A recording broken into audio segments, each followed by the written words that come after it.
okay, or good job, or you're very smart, excellent, come to the front of the class. Your child don't hear that. Your child first hear, are you going to obey me? Are you going to sit, stand, roll over, bark, or cry? You know, I want to know that first before I teach you anything.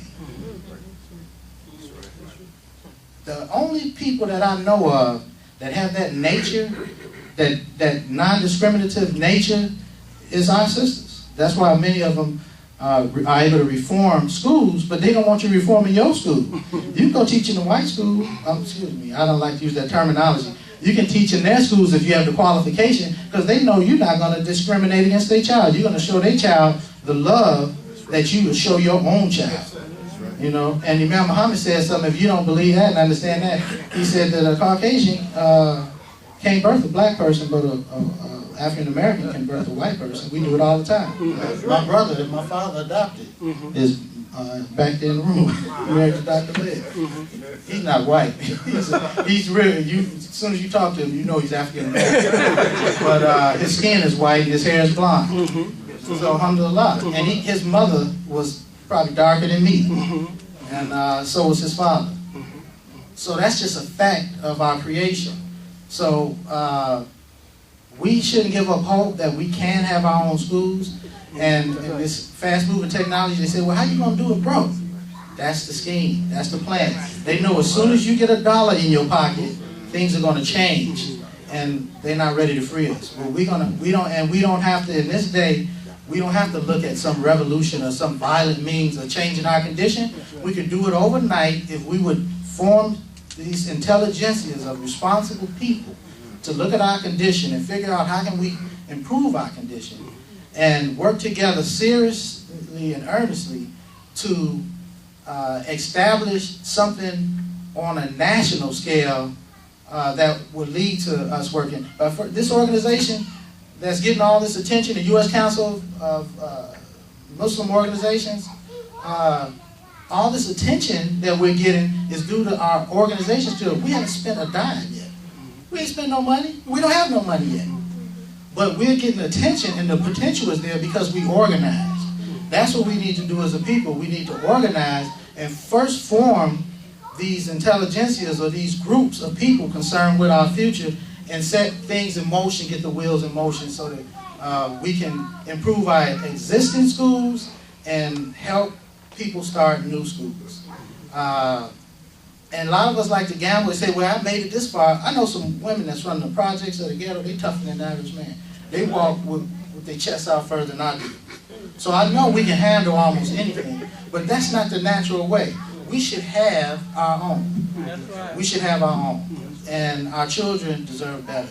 So alhamdulillah, I talked way longer than I wanted to, but we should consider that and have faith and believe, trust in Allah. You know, go crazy for a minute and do something that you don't think you're capable of doing. You know, don't sacrifice too much, but let's stay in the spirit of communicating and working towards these goals. You'll be surprised the talented people that come and step forward. I had no idea the great things that the people close by me we were able to achieve. But it was on faith, and we believed that Allah was with us. We knew Allah was with Imam Muhammad, and we believed that if we were sincere that Allah would be with us. And Allah brought us far, really far. And we're forever grateful. And like Imam said, I just hope we're not too ungrateful. That's what I worry about. So, you know, if we talking past Salat, somebody call that van and let us know, because that's the truth of the matter, is that we're blessed and that our problems are small and that our many blessings and rewards are great. So, thank you. We're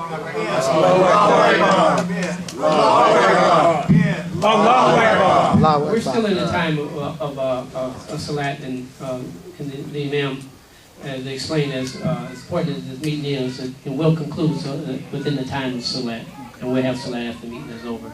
We got a few announcements. I was just reflecting on what Worthy Muhammad II said. You see, he's a man of peace, just like his father.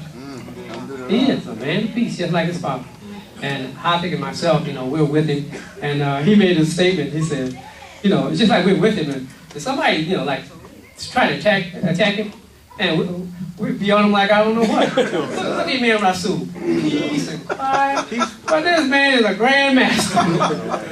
So my point was, Wallace says, he says, Hafid and Elam, they like to hit. Well, I say y'all like to hit back. Yeah, that's what I mean. We like to hit Y'all back. probably like to hit too. Yeah, but you know, we do those things, and Warfdi Muhammad, he sees better and more clear than us, and he's like his father.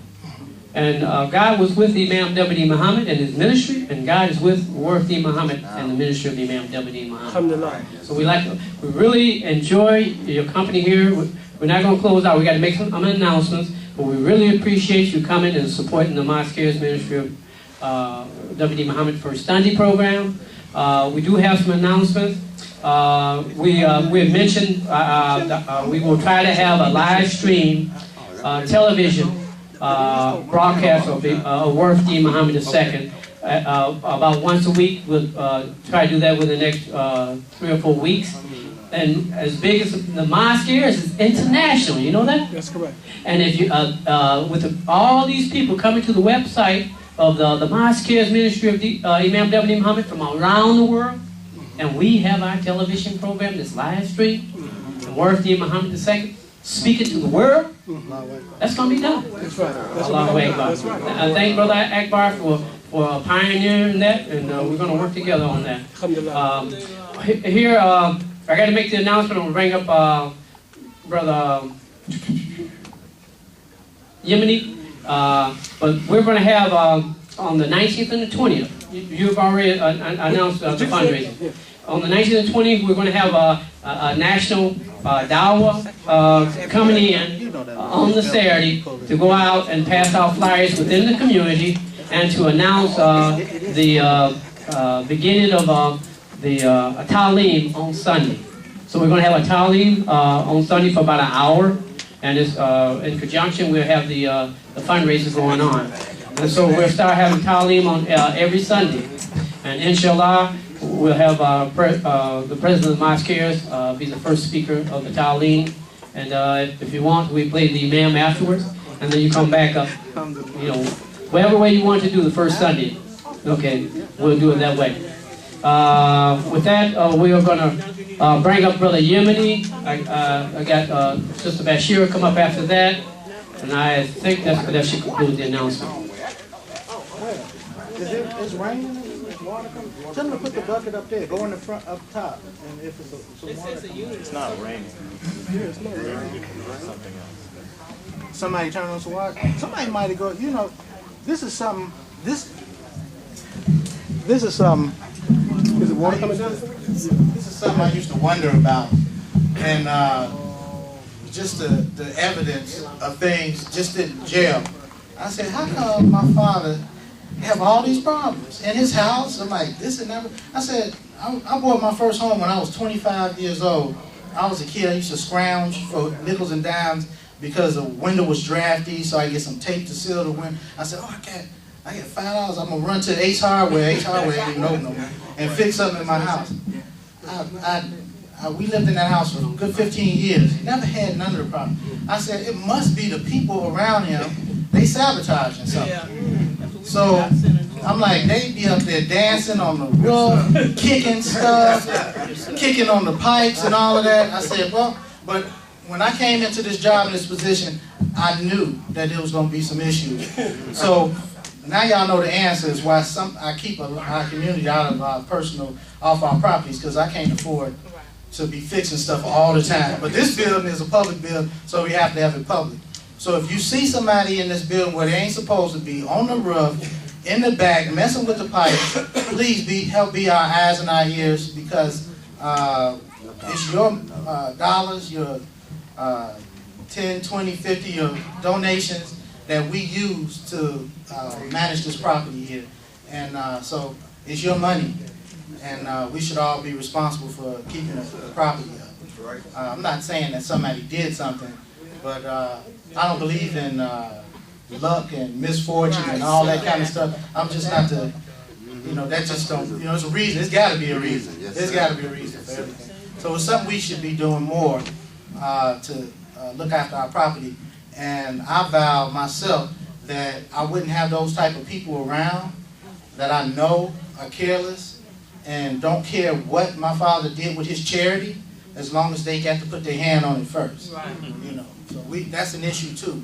But once we resolve all of our issues, we're going to put people on the payroll, God willing, and we'll hire employees, and we're going to have people, because our work, we believe that our work is going to grow, and we're going to have more.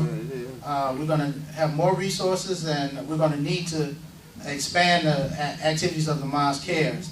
But meanwhile, we got to look out for our property and make sure nobody's doing anything to damage it. You know, if y'all think I'm stretching or paranoid, I'm not. They snatched our air conditioner right off the side of the building. It cost us a lot of money to replace it. So thank you. Alhamdulillah. There's a small leak out there, and I was out there 2 minutes ago. The ceiling wasn't leaking, but now it's leaking. So alhamdulillah. Thank you. Assalamu alaikum. Alhamdulillah Rabbil Alameen. We thank Allah for this beautiful first Sunday. All the distinguished imams we have here, and our guest Imam Fred Bashir, and also Imam Rasul, state convener from Michigan, and Imam Rasul, and quite a few other imams here. We have visited their center for Dawah. Imam Hassan, I saw him earlier, I guess oh no, he's still here. So we have actually visited a lot of these different places for Dawah, which Dawah is a continuous calling people to faith. And when you go out in the community with the Dawah team, with a group of 15 or 20 people, you make a great impact. And one of the purposes of us going out in the community in the Dawah example is with the message of concern. And I don't know how familiar many of you are with the message of concern.